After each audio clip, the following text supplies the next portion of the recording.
The Spinoff Podcast Network. Are you making the most of your KiwiSaver investment? Generate is an award-winning KiwiSaver provider with a track record of strong long-term performance. Making a smart decision now could add tens of thousands of dollars by the time you reach retirement. Book a no-obligation chat with a Generate KiwiSaver advisor today at generatekiwisaver.co.nz/get-advice. A copy of the product disclosure statement is available at generatekiwisaver.co.nz. The issuer of the scheme is Generate Investment Management Limited, and of course, past performance does not guarantee future returns. I'm Toby Manhire, and this is Juggernaut, the story of the Fourth Labour Government, a podcast in 6 parts. Doesn't give my opponents much time to run up to an election, does it? This nation is at risk. What do you think you're up to now, you perverted little liar? I could smell the uranium on it as you lean towards the most radical overhaul in the history of New Zealand's administration. Juggernaut, the story of the Fourth Labour Government, made with the support of New Zealand On Air. Listen now on the Spinoff or wherever you get your podcasts.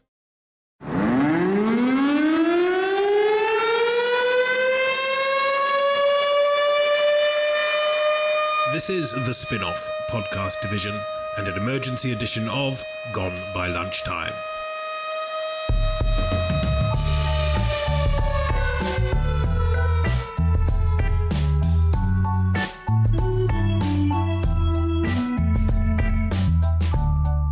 Kia ora tato, welcome to Gone by Lunchtime. Hi, Ben Thomas. What a blur. Hi, Annabelle Lee. Hi. What are we going to talk about? I don't know. Gareth Morgan, will he stand in Epsom or not, something like that? Or shall we talk about the change in leadership of the Labour Party? There's been a change in leadership? We have just seen Jacinda Ardern give her first press conference as the leader of the leader of the Labour Party. What is it, 53 days to go before a general election. How did she do in that press conference? I have to say, we have a saying in Māori, mehete, like a boss, and I think that's how she handled her press conference today. It was very impressive. Mehete, Ben Thomas? Yeah, I thought it was a good press conference. All the kinds of things that people like about Jacinda, approachable, likeable, amicable, and then showed a bit of steel, I think, when challenged. Especially by some of the older, more male press gallery journalists, I think it would be fair to say. Yeah, there was a bit of put down there. There was a bit of kind of, vague. We can hear sirens in the background outside our building. It's all going on. Someone is racing to get Andrew Little. The mooch is gone. Little's gone. Oh, there is just, we should everybody stay inside until you get an update from Toby. This is the Spinoff. It's on a personal level. It is kind of. It's impossible not to feel sorry for Andrew Little. I mean, without wanting to be patronising, he's a decent guy. He's a good guy. It's a pretty rough way to end, right? It's a brutal game, isn't it? Politics, but he died by his own hand. It wasn't like there was a big coup, or perhaps there was, but if there was, we haven't heard about it. He seems to have gone of his own volition, and well, he should. It reminded me of that scene from The Beach where the two guys get attacked by the sharks, and at first everyone's really sympathetic, and then after a couple of days they get sick of the crying and wailing and dump them in the bush. And I think he voluntarily left the hut before he got carried out and dumped in the bush. Simon Wilson wrote a piece for the Spinoff yesterday after it came to light that Andrew Little had approached his senior MPs and discussed resigning with them. Wilson said that was akin to standing out in the street, pouring petrol over himself and holding a match and daring people to sort of light it. I would say it's more akin to climbing 40 flights up to a window ledge covered in petrol, except the stairs aren't steps, they're bear traps, and then flicking the match as he jumps, probably into a pit of barbed wire. I mean, 8 weeks out from the election, to tell journalists that you've just been having a little confab because you're not too sure whether you can form a government or whether you should be the leader is pretty unconscionable. And I don't think there were probably any real moves to depose him before that media interview. I would just say you can hear more of this sort of content in our forthcoming podcast, Ben Thomas's Erotic Dreams, which we hope to launch in the new year. We're sort of jumping all over the place here because we're excited. We're like the Labour Party. But we'll revisit that press conference. But let's leap back now to that moment just before the climbing up in Ben Thomas's weird fantasy towards the window with petrol. And on Sunday night, this all began really on Sunday night with Corin Dan on One News announcing poll results which showed Labour at, I think it was 24%. And then Andrew Little turned up of his own volition at TVNZ HQ to announce to TVNZ viewers and to the country that he had been discussing the leadership, whether he should stand down from the leadership with his senior colleagues, which was kind of amazing. He also said that there would be a real credibility issue with him leading a coalition only on 24%, despite the fact that the Labour and Green number had actually increased by 1 point in that poll. What was going on in his head then? Why would he do such a thing? He's guilty of being too honest, isn't he? I don't know. Did he think that was a demonstration of humility or authentic, honest leadership? I'm not sure, but he absolutely signed his own death warrant when he did that. And no reasonable-minded person or leader should ever sabotage their party like that weeks out of an election. So he really had no choice but to go, in my mind, after he gave that interview. How did you see it, Ben? I mean, that extended metaphor before goes to the idea that he was speaking presumably directly to voters who had jumped ship to the Greens and others. It's like, if this was, do you see what happens, Larry? Do you see what happens? This is what happens. If you do this, we're screwed, and I'm a goner. But on the other hand, maybe it was motivated because he knew that those questions were going to be forthcoming. Those questions were going to be, there's going to be an avalanche of leadership questions anyway. Let's front foot it. Let's be real, blah, blah, blah. I don't know. I'm still uncertain. Yeah, so a few people have been putting around this idea that it was a calculated move to really impress upon left-wing voters that they needed a strong cornerstone Labour Party in order to be able to form a government in opposition to National after the election, kind of getting away from this earlier idea that any way you get to 50 is fine, and saying, at 24% we couldn't credibly lead a government against a much bigger National Party opposition. We've got to be higher, and that, of course, is influenced by the fact that their vote has steadily been slipping away on both ends, to both New Zealand First in the centre, the sort of 1950s centre, and the Greens on the left, which was accelerated by the Matidia two-day benefit sort of confession. Yeah. I mean, in terms of this, too honest sort of thing, Andrew Little, for a long time, just like every Labour Party leader for the last 8 years, has been saying, well, the public's got to get to know me, and, confiding in the public that you are riddled with self-doubt and self-sabotaging is perhaps not exactly the thing you wanted to front foot. It will be remembered as a kamikaze strategy, really, won't it? I mean, benefit of hindsight and all that, but at that point, presumably... Although aren't we given to understand that his MPs knew that he was going to run that line? I don't know. I mean, we can speculate, I suppose, but it may be that he knew that was going to emerge. So if he was getting the strong sense that his colleagues were going to talk about it, and there has been obviously a bit more talk from caucus members in the last few days after they managed so successfully to achieve discipline over the last couple of years. If it was meant to guilt trip voters or, threaten them into voting with him, it may go down in history as the worst political strategy ever. And so, following that on Sunday night, there was a morning report interview on Monday. It was a hell of a Monday morning, in which he reiterated those points. It sounded a bit at sea on the whole. Didn't sound especially like he wanted to be there. And then we had a leaked poll, a UMR poll, internal polling for the Labour Party, which showed Labour on, I think, 23% even, and New Zealand First riding high. Then we had on Monday evening a News Hub poll, a Reid Research poll for News Hub, which had Labour at 24, but down significantly. And just generally, that all came together, and the phones would have been going crazy overnight. And then we had lots of various punditry saying what was going to happen this morning, and we're speaking now on Tuesday morning, and Andrew Little was definitely going to resign, or he was definitely not going to resign, blah blah blah. He got up at 10 o'clock this morning. He appeared at 10 o'clock this morning at a press conference and announced that it was time for him, called time.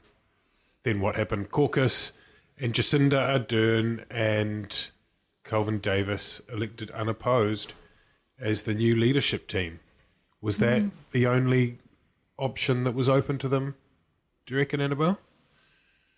In terms of the deputy leadership? In terms of the package as a whole. I mean, there was some talk that, Grant Robertson obviously has tried a couple of times before. He's sort of in many ways the most seasoned potential.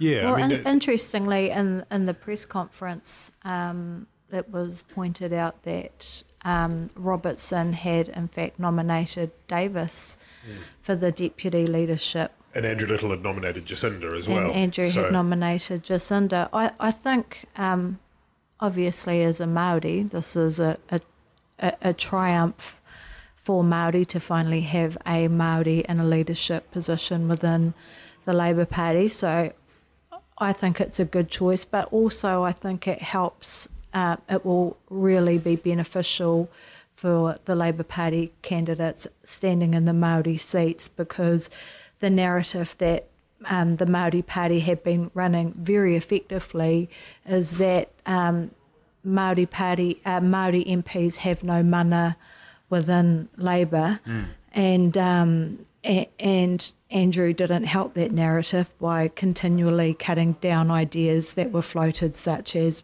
Māori prisons and so on and so forth. So I think to see Kelvin elevated into a leadership position is probably not helpful for the Māori Party, and probably a death blow for Hone Harawira in the north.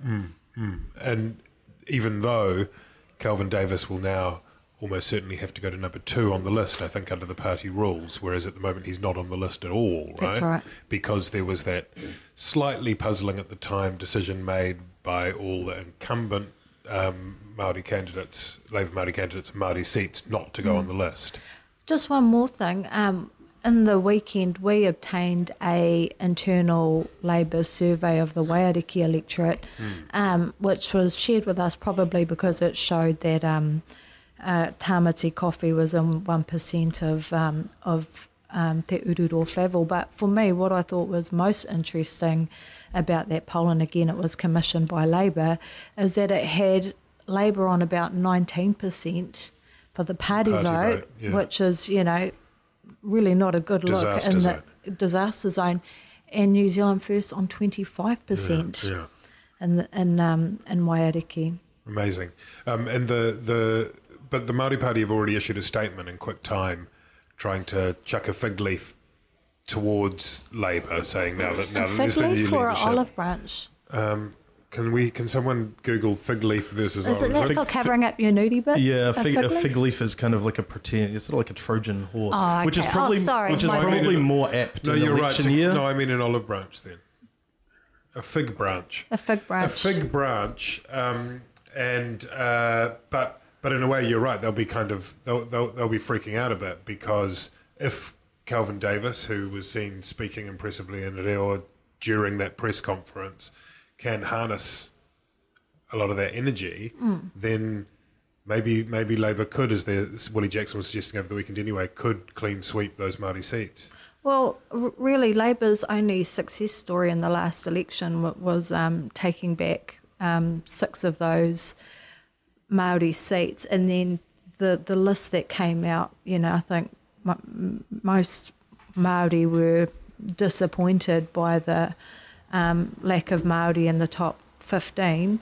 So I think this is going to certainly be helpful in terms of winning back Labour support in the Māori seats.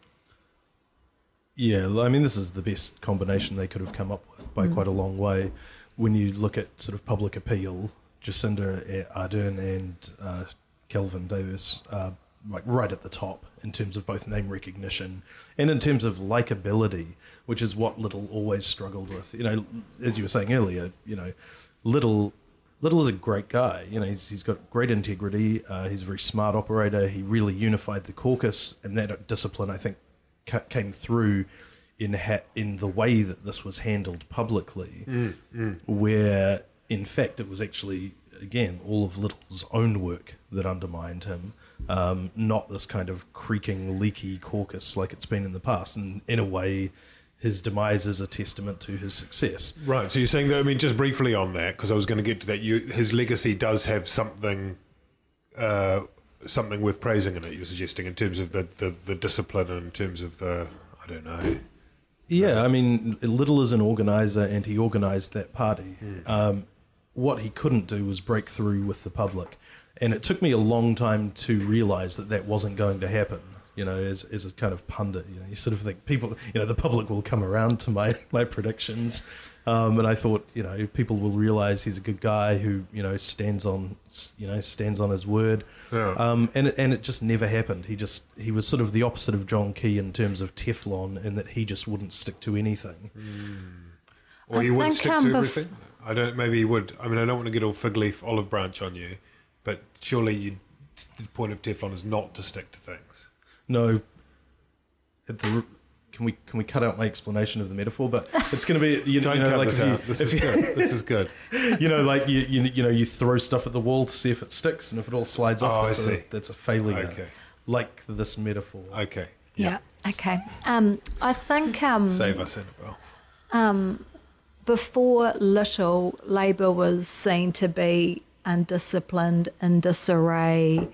You know, everyone out for themselves. And so I think, you know, his skill or appeal initially was that he seemed to bring order and some discipline to the party. But New Zealanders don't like disciplinarians, and that's how he perhaps came across during his tenure. I think one of the I would other... say Helen Clark, though, to you. I mean, she but Helen Clark allowed... reputation as a... She did, but Helen Clark allowed her other MPs to shine, and I think that's something that Little failed to do. He has some very effective MPs, you know, Carmel Sepuloni. She's a smart lady, a good communicator. She has some really interesting stories that come through her electorate office that she's very good at bringing attention to, like the quadriplegic who was living in her van for 3 months over summer, people like Grant Robertson, again Kelvin, and it always felt like people would just get a little head of steam on a certain issue and then suddenly they'd get cut out of the media and Andrew would be fronting and not necessarily very effectively. So I think that certainly didn't help him either, because when you look at National you see depth, and you see that there's some effective operators around them, people like Joyce, and with Labour you haven't been able to see that. And so when you have a leader who's not very likeable, you really need to draw on the skills of your other MPs, and I don't think they did that very well. To add to the point you make about the contrast with Little, though, I mean, Jacinda Ardern did this morning or this afternoon at lunchtime come across as pretty fluent, as pretty confident, as kind of funny. I mean, I felt like in that press conference there were more laughs than there have been in the last sort of 3 years. She was assertive and not defensive, and it was very effective, I thought. And she, you know, she cracked some jokes. She described she herself called as... out a little bit of underhanded sexism. Yeah. I thought she handled it very well. Ironically, Little's stand-up today was probably the best one I've seen him do. I thought so too. Liberated. Yeah. Finally free. Yeah. The freedom of falling in space. From the window after From the going window. with the petrol. Yeah. I mean, it can't be comfortable. She said Jacinda things like she's talking about she described herself as youth adjacent, and got some laughs for that. And she kind of, like you say, Annabelle, she knocked a few things back quite smartly. And yet, this is one of the things that was put to her in the question, despite the fact that we can all be impressed by all of that and say, gosh, this is a breath of fresh air, look, it's amazing they didn't do it before, there's no getting around the fact we are 20 minutes away from an election and this party is in a terrible state that it has to completely jettison its leadership, potentially change its strategy with just over 50 days to go. Yesterday, Stuart Nash, Labour MP, said if we did change the leadership, we would absolutely implode. It would be a disaster. Now, that was put to Jacinda today, and she said, I've talked to Stuart, and he's already told me that he's changed his mind, which is a very good answer to that question. But it is not a crazy sentiment that Nash was expressing yesterday. One good press conference does not a cohesive party make. No. But I wonder if they had a bob each way, because, they haven't completely jettisoned their leadership, have they? Because they've just promoted Jacinda, and Jacinda's all over the billboards as well. So you have to wonder if perhaps there was a bit of a bob each way in that regard. They're going to have to replace the billboards, obviously. They don't want they the ghost of Angela. Well, they superimpose Kelvin's head on top, or right. they just just say, no, he's got a similar suit. Pull the whole hoarding down, or... I think, in all seriousness, I think they've got to have new hoardings, don't they? And they've got to get rid of that sort of flaccid, what's the line? A fresh approach, which sounds like a kind of... Well, they've adopted the fresh approach, and it was getting rid of Andrew Little. So that's beyond... We're at phase 2 of the billboards now. Yeah, that's right. The big gun herself tweet, that someone can go around pasting Kelvin's head over, like they update like old statute books. But, they also have those stickers that they always put on in the last week. Yes. That say, don't put it all at risk or remember to vote. They could just put those on now on top of Andrew Little. Or more likely, they'll just put in a huge new order for Corflute. New slogan, Annabelle? Oh, no, Ben. A fresh slogan? Coming at you like boom? I don't know. What was the thing that a couple of people picked up live tweeting her? The campaign of our lives. Harden up was one that I saw. The campaign of our lives. Yeah. Harden up. Harden up. Harden up. There you go. As youth adjacent, she's got to make people feel like they're part of a movement. She did say new generation. She did say that was one of the last things she said, new generation. Well, I think there's two things in terms of her age. Yeah, this is another generational shift. Yeah. Moving from Helen Clark to John Key was a generational shift in terms of leadership, in terms of our prime ministers. Bill English is the same generation as John Key. Jacinda must be about significantly younger. But what was interesting today is that while she obviously embraced the fact that she could potentially mobilise a younger vote, she was also at pains to point out that young people don't just care about issues that affect themselves, that they care about issues that affect all New Zealanders, and they care about the type of New Zealand that they'll be inheriting. So I think she managed that misconception that, women in leadership often face, no matter what their age, that they're, too young. I think she managed that quite smartly today. She has faced criticisms for being insubstantial from time to time, and it's sometimes difficult to disentangle those from those criticisms you make. Would they be made of a male politician in the same way? And we've got to admit there is something to the criticisms that are made of Jacinda.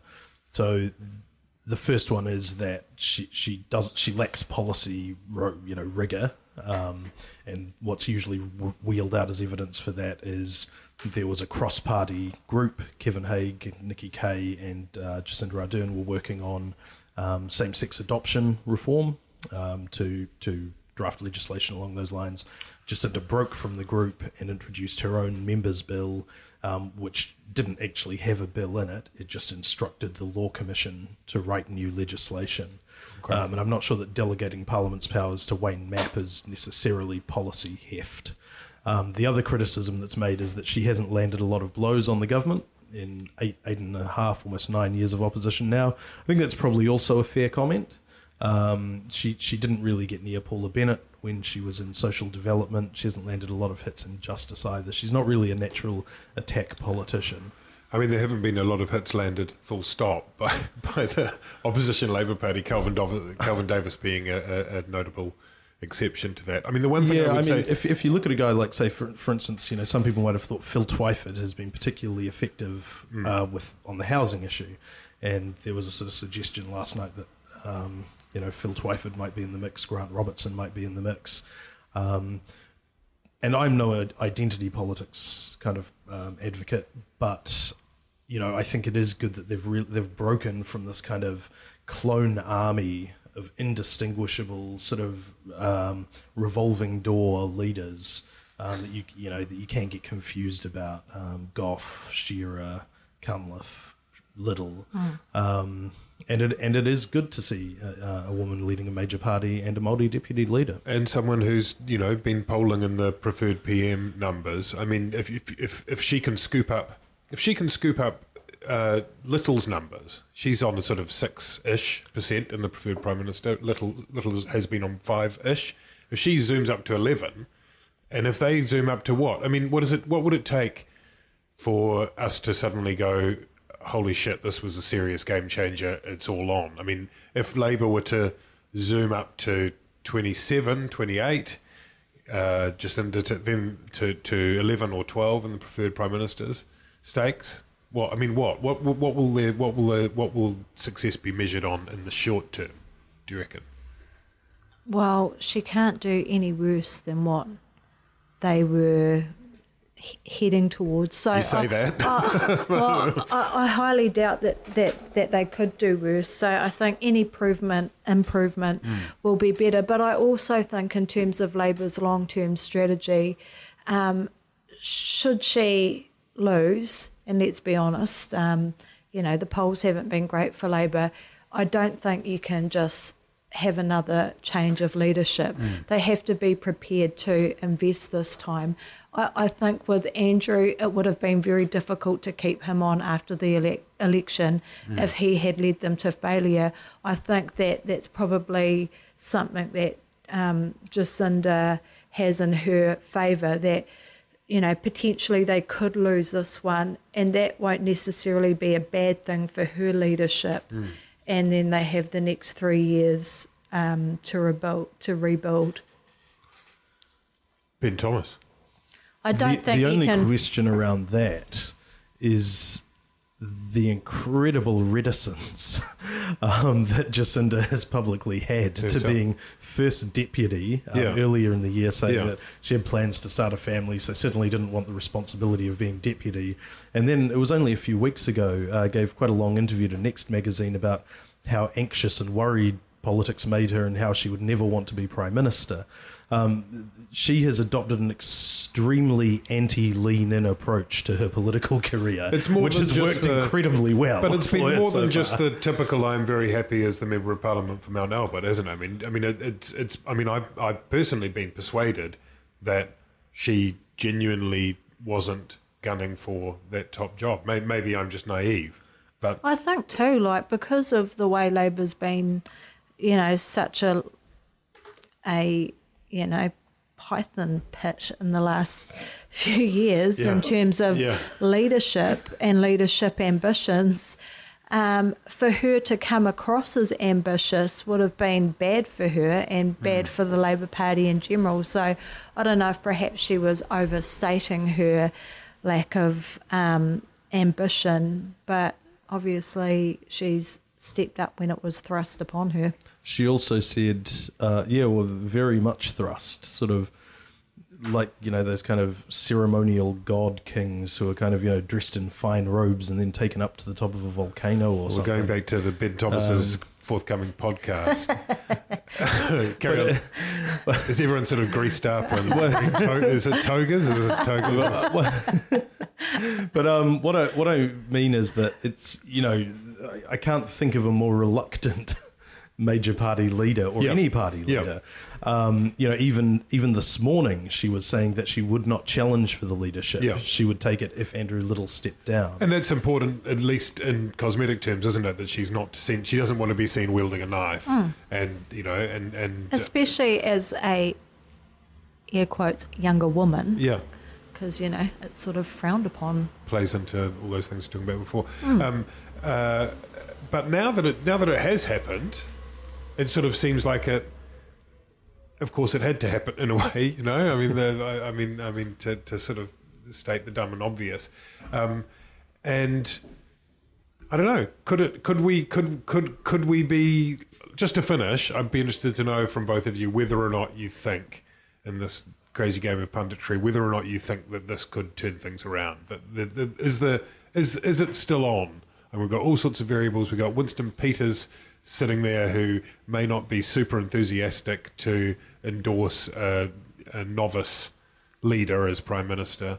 We've got the Greens still wanting to get their share of all the oxygen, much of which they've grabbed. Can Jacinda Ardern, with Kelvin Davis beside her, leading the Labour Party, get anywhere near winning? I think she has a far better chance than Little did. If they can move on from this narrative of just collapse and disintegration fast enough, she will be and if she can get up to speed. I mean, there is a question mark around, can she get across all the policies? Can she, redirect the campaign? Because again, a fresh approach won't work if it's just the same thing, but you've substituted out Little for Davis. So they do need to change their content. It gives them a better shot. People like Jacinda. People are willing to listen to Jacinda. They'll give her a hearing. In terms of the other parties, I think this gives them a good shot at getting back the votes they obviously lost to the Greens over the last couple of weeks, which is a very urban liberal, concerned about child poverty, which is essentially Jacinda's brand and has been for the last 8 years. She has a real constituency and she's got crossover appeal. Winston Peters, I would say that he would be much more delighted to work with an inexperienced mid-30s leader of a major party than he would with Bill English. In terms of positional kind of strategy within a coalition. It'll be interesting to see if there's any policy changes. Do you think there will be? She said, at least, she said there was some, she wanted to add some of her own vision to the mix. I can't remember what the wording was precisely, but I think now's their opportunity to do that a bit, isn't it? To slightly reconfigure the campaign strategy. Not in big policy shifts, because, I mean, the direction of travel probably is seen as being all right, but presentationally, maybe bringing forward some of the tertiary education stuff, I don't know. Labour needed some policy Hail Marys in any case. Yeah. So I think, and they probably hadn't decided what those would be. So and look, the problem for Labour as of last week was that no one was talking about them, and now they're being talked about. Indeed, entire podcasts are being devoted to them. So that's something, and we'll do that again. We'll talk about that more. We'll talk about more policy when we convene again soon. This has been Gone by Lunchtime. Give us a review on iTunes if you can. We'll share with you confectionery if we see you in the street. Ngā mihi nui.